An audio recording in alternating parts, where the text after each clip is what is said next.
There is a moment, usually on the second or third day of owning an electric vehicle, when the arithmetic arrives. You have driven home from the dealership, parked in the garage, and plugged the portable level 1 charger into a standard household outlet, only to watch the dashboard estimate climb beyond 20 hours.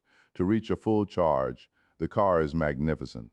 The outlet is not, and the question that seems so simple at the point of sale, how hard can it be to charge at home, begins to unfold into something far more complicated, involving your home's age, its wiring, your electrical panel, your local building codes, your utility company, a licensed electrician whose schedule is booked out 6 weeks, and a federal tax credit that may or may not apply to your zip code and which expires in a matter of months. The cost of installing a home EV charger in 2026 is not a single number.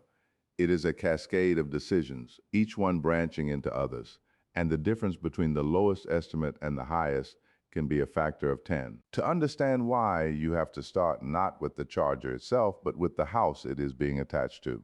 The American housing stock is extraordinarily diverse in its electrical infrastructure. Roughly 31% of single-family homes in the United States still operate on electrical panels rated at 100 amps or less. Many of these were built before 1980, wired for an era when the heaviest electrical load in a household was a clothes dryer or a central air conditioning unit, a level 2 EV charger.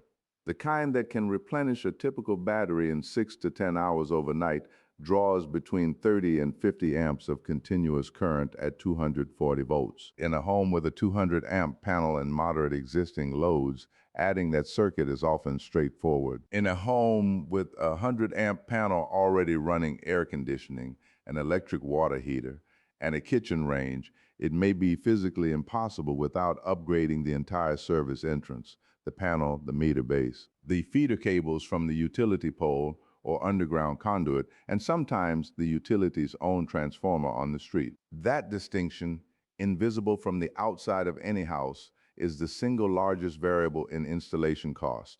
It can mean the difference between $800 and $6,000. The charger hardware itself has become something of a commodity. A quality level 2 unit from a reputable manufacturer, ChargePoint, Emporia, Grizzle, Enphase, or the Tesla wall connector, costs between $300 and $800 for residential models. These units accept 240-volt input and deliver anywhere from 7 kilowatts to 11 kilowatts of charging power, depending on the amperage of the circuit they are connected to. A 40-amp charger on a 50-amp breaker will add roughly 30 miles of range per hour of charging.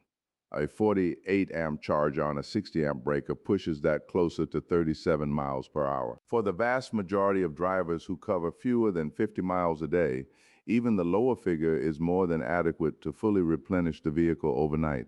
The hardware is not where the money goes. The money goes into what happens between the panel and the wall where the charger mounts, a standard installation.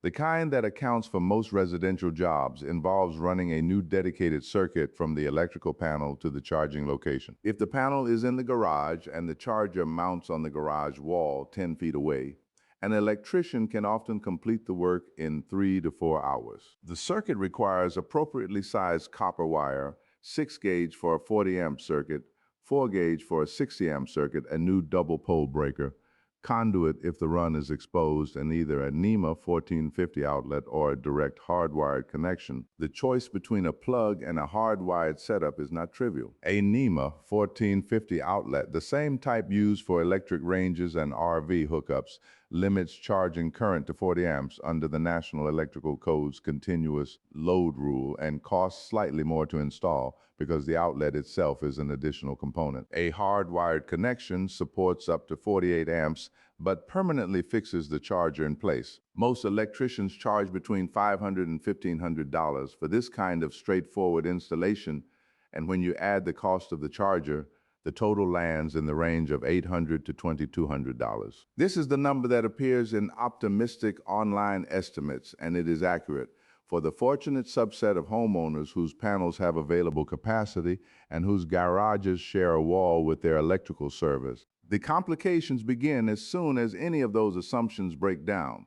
If the electrical panel is inside the house in a basement or a utility closet, and the charger needs to be in a detached garage 40 feet away, the wire run becomes dramatically longer. Copper wire at these gauges costs $3 to $6 per foot, and a 50-foot underground run through conduit can add $500 to $1,000 in materials alone before the cost of trenching, which may require a concrete saw if the path crosses a driveway. If the panel is full, meaning every breaker slot is occupied, the electrician may need to install tandem breakers, add a sub-panel, or consolidate existing circuits, each of which adds labor and complexity. And if the panel itself lacks the amperage capacity to support the new load, the homeowner crosses a threshold that transforms the project from a simple circuit addition into a service upgrade. A panel upgrade from 100 amps to 200 amps is a substantial piece of electrical work. It typically involves replacing the panel enclosure, installing new bus bars and breakers, upgrading the meter socket to meet current utility specifications, pulling new feeder cables from the weatherhead or underground service entrance, and coordinating with the local utility to disconnect and reconnect power. In many jurisdictions, this also triggers a requirement to bring other aspects of the home's wiring up to current code, adding arc fault circuit interrupters to bedroom circuits, for example, or replacing ungrounded outlets in kitchens and bathrooms. The cost of a 200-amp panel upgrade in 2026 ranges from $1,300 in straightforward situations to $4,500 or more when the service entrance, meter base, or utility side infrastructure must also be replaced. In older homes with aluminum wiring, knob and tube remnants, or panels from manufacturers whose products have been recalled, Federal Pacific and Zinsco being the most notorious, the scope can expand further. The panel upgrade alone can exceed the cost of the charger and its dedicated circuit combined. This is the reality that frustrates homeowners searching for a single definitive answer. A person living in a 2015 built suburban home with a 200-amp panel and an attached garage might spend $1,000 total. A person living in a 1962 ranch house with a 100-amp Federal Pacific panel and a detached garage across a concrete driveway might spend $5,000 to $6,000. Both of them are installing a home EV charger. Both of them will encounter wildly different numbers when they request quotes, and neither of them is being deceived. They are simply starting from different electrical baselines. Permitting adds another layer, one that varies so dramatically by jurisdiction that generalizing is almost irresponsible. In some municipalities, installing a dedicated 240 circuit for an EV charger is treated as a minor electrical modification, permitted over the counter for $50 to $100 with a single inspection after the work is complete. In others, particularly in older cities with dense housing stock and cautious building departments, the permit process requires a site plan, a load calculation signed by the installing electrician, and sometimes a separate permit for any trenching or exterior conduit work. Permit fees range from as little as $25 to as much as $500. And the inspection process can delay the project by days or weeks depending on the backlog of the local authority having jurisdiction. Some homeowners, particularly those hiring unlicensed contractors or attempting the work themselves, skip the permit entirely. This is a calculated risk. Unpermitted electrical work can void homeowners' insurance coverage in the event of a fire, complicate a future home sale when the buyer's inspector flags the installation, and in some jurisdictions carry fines. The permit is not merely bureaucratic overhead. It exists because a 40 or 60 amp circuit carrying continuous load for 8 hours every night is exactly the kind of installation where a loose connection, an undersized wire, or an improper breaker can produce heat, arc faults, and eventually fire. The federal government has attempted to soften these costs through the Section 30C Alternative Fuel Vehicle Refueling Property Credit, which offers a tax credit equal to 30% of the combined cost of equipment and installation, up to a maximum of $1,000 for residential installations. This credit has a complicated eligibility history. It was revived and modified by the Inflation Reduction Act of 2022. With a significant geographic restriction to qualify, the charger must be installed in a census tract that is either designated as low income or classified as non-urban. This means that a homeowner in a wealthy urban neighborhood may not qualify, while one in a rural area or a lower income census tract might. The credit is claimed on IRS Form 8911 and the charger must be placed in service at the taxpayer's principal residence. As of 2026, this credit is set to expire on June 30th, creating a narrow window for homeowners who want to capture the benefit. Those who complete their installation before that deadline can reduce their federal tax liability by up to $1,000. Those who miss it may receive nothing unless Congress acts to extend the provision, which as of this moment remains uncertain. Beyond the federal credit, a patchwork of state and utility incentives exists, varying enormously from one region to another. Some utilities offer rebates of $200 to $500 for installing a level 2 charger, sometimes with the stipulation that the charger be Wi-Fi connected and enrolled in a demand response program that allows the utility to throttle charging during peak grid hours. Others offer discounted electricity rates for overnight EV charging, either through time of use rate structures or dedicated EV meters. In a handful of states, including California, Colorado, and New York, additional state-level credits or rebates stack on top of the federal incentive, potentially reducing the net cost of a standard installation to well under $1,000. But accessing these programs requires navigating a bureaucratic landscape that most homeowners find opaque. The incentives often have enrollment caps, expiration dates, and specific equipment requirements, and the application processes are not always intuitive. The result is that many eligible homeowners never claim the savings available to them, not because they don't want to, but because they simply don't know the programs exist or find the paperwork daunting enough to abandon the effort. A newer class of technology is beginning to reshape the economics of home charging in ways that would have seemed unlikely even 3 years ago. Smart electrical panels and load management devices, products from companies like Emporia, Enphase, and NeoCharge, offer a way to add an EV charger to a home without upgrading the main panel. These devices monitor the real-time current draw of the home's existing circuits and dynamically allocate available amperage to the EV charger, reducing or pausing charging when the air conditioner cycles on or the dryer is running, and ramping it back up when those loads drop off. A basic load management device can cost between $200 and $500, and may allow a homeowner with a 100-amp panel to safely add a level 2 charger without a full service upgrade, saving potentially thousands of dollars. The trade-off is that charging speeds may fluctuate, and on nights when other heavy loads are running, the vehicle may not reach a full charge by morning. For most daily driving patterns, this is an acceptable compromise. For households with long commutes or multiple electric vehicles, it may not be. The emergence of bidirectional charging adds yet another dimension to the calculation. Tesla's Powershare system, Enphase's IQ bidirectional charger, and products from several other manufacturers now allow compatible electric vehicles to send energy back into the home during power outages or peak pricing periods. A vehicle with an 80 kilowatt-hour battery pack, roughly the size of a Tesla Model 3 long range or a Chevrolet Equinox EV, stores enough energy to power an average American household for 2 to 3 days. The hardware for bidirectional charging is significantly more expensive than a standard level 2 setup, with chargers and installation typically running between $4,000 and $8,000, but the value proposition changes substantially when the system replaces the need for a separate home battery backup like a Tesla Powerwall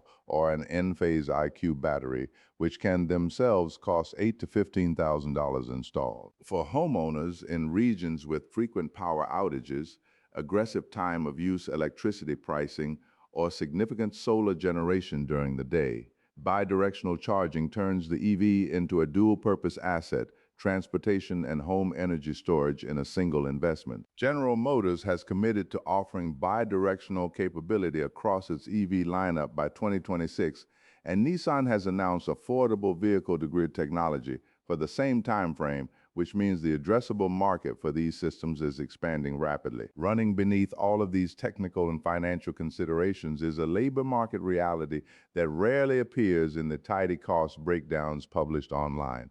The United States is experiencing a severe and worsening shortage of licensed electricians. The Bureau of Labor Statistics projects that the trade needs roughly 81,000 new electricians per year over the next decade to replace retiring workers and meet growing demand.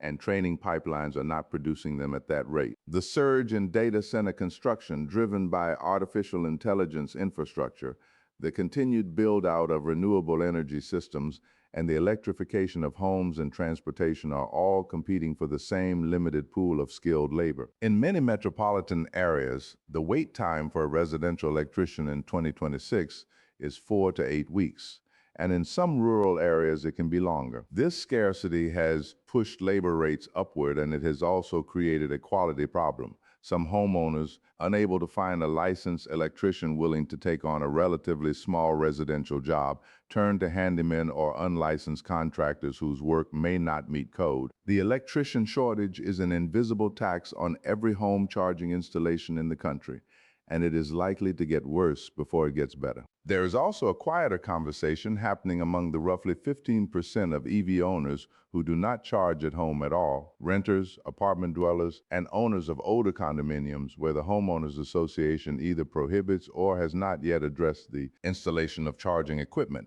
For these drivers, the home charging question is not about cost, but about access. The National Electrical Code, updated in its 2023 cycle, now includes provisions under Article 625 that address EV charging in multi-unit dwellings, and several states have passed right-to-charge laws that prevent homeowners associations from unreasonably restricting the installation of chargers.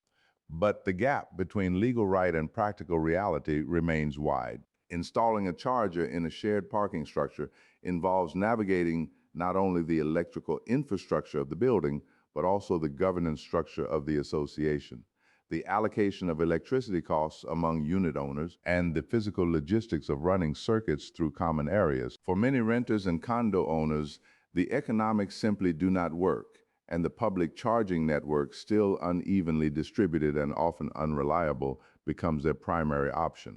What emerges from all of this is not a simple answer, but a framework for understanding the question. The cost of installing a home EV charger in 2026 is a function of at least 7 independent variables: the capacity of the existing electrical panel, the distance between the panel and the charging location, the amperage of the charger being installed, the condition and code compliance of the existing wiring, the permit requirements and inspection processes of the local jurisdiction, the availability and pricing of licensed electrical labor in the region, and the applicability of federal, state, and utility incentives. For a homeowner with a modern panel and a short wire run, the total cost, including hardware, can be as low as $800 to $1,200, and after the Section 30C credit, potentially under $1,000. For a homeowner facing a panel upgrade, a long exterior run, and a complex permit process, the cost can reach $5,000 to $6,000 even after incentives. The meaningful way to approach this decision is not to search for the average cost, which obscures more than it reveals, but to obtain a load calculation for your specific home. A licensed electrician can assess your panel's available capacity in less than an hour. That single piece of information determines which branch of the cost tree you are on. If your panel has room, you are likely looking at a straightforward and relatively affordable installation. If it does not, you face a choice between a full panel upgrade and a load management device, each with its own cost-benefit profile. Either way, the decision is best made with full awareness of the federal tax credit deadline at the end of June 2026, and any local incentives that may further reduce the net cost. The broader truth is that the cost of home EV charging infrastructure is, for most homeowners, a one-time expense that amortizes across a decade or more of vehicle ownership. A driver who charges at home on standard residential electricity rates pays roughly the equivalent of $1 to $1.50 per gallon of gasoline in energy cost. Over the life of an electric vehicle, the savings on fuel and maintenance relative to a comparable internal combustion vehicle typically exceed $10,000. The installation cost, even at the higher end of the range, represents a fraction of that lifetime saving. It is a real expense, and it deserves careful planning, but it is not the barrier it is sometimes portrayed to be. The barrier more often is not the cost itself, but the uncertainty surrounding it, the overwhelming range of estimates, the unfamiliar terminology, the anxiety of making a decision about electrical infrastructure most people have never had to think about before. What resolves that uncertainty is not a number on a screen, but a conversation with a qualified professional about the specific conditions of a specific home. That is where the cost stops being a range and becomes a plan.